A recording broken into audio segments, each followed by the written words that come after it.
Not completely, but he makes an argument that I think everybody should take very, very seriously.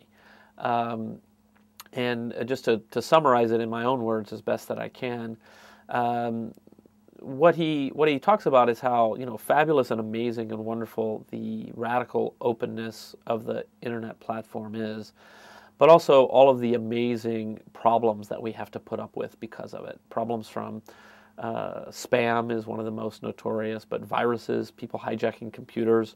You know, there are thought to be right now hundreds of thousands of computers that have been hijacked secretly to send out spam and do other nefarious things, these giant botnets of Windows computers that have been hacked.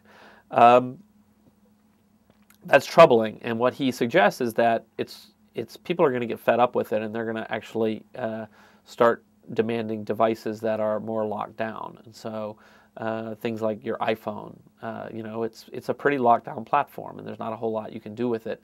And that raises a lot of concern for a lot of people. I'm a little more optimistic because I think it's really hard to replace the open nature of the internet and the values that it generates.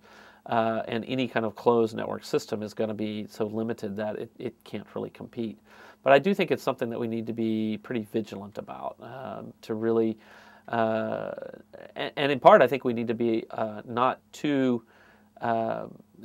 we should not be excessively concerned. We need to be concerned, but not excessively concerned about initiatives to change certain internet protocols in a way that might help.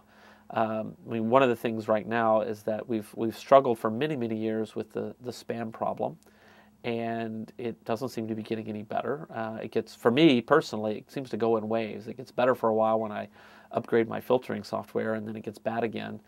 And we can contrast this to something like Facebook. I use Facebook for a lot of messages nowadays because I just never get spam there. But I hope we don't see all email traffic moving onto a single proprietary platform like Facebook. And so part of the answer there is to say, look, maybe what we need is an email 2.0 protocol that allows for certain kinds of controls, that allows for ways for the community to exclude people. Of course, I'm not the first person who said this, and I absolutely have no clever ideas about how to do it, unfortunately.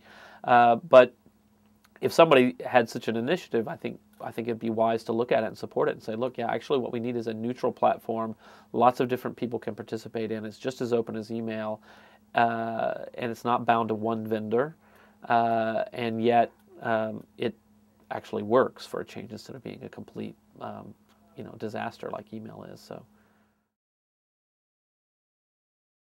I think just more of the same, you know. I don't think, a lot of people worry about some kind of sort of apocalyptic, you know, virus that sort of brings most of the internet down for a month or something. I don't think that's too likely, mostly because the kinds of people who have resources to put into doing something like that don't have any interest in bringing down the whole internet. Spammers, for example, spend a lot of time and effort. These sort of criminal botnets that spend time trying to steal people's credit card information and things like that, well, they have no interest in shutting down the internet. You know, they need it to buy stolen goods with the stolen credit card numbers. So those are the kinds of things that I don't worry about too much. I guess the main thing is just, you know, more of the same, more you know, viruses and sort of nonsense and spam and junk on your computer. But I'm more of an optimist than Jay-Z is. So.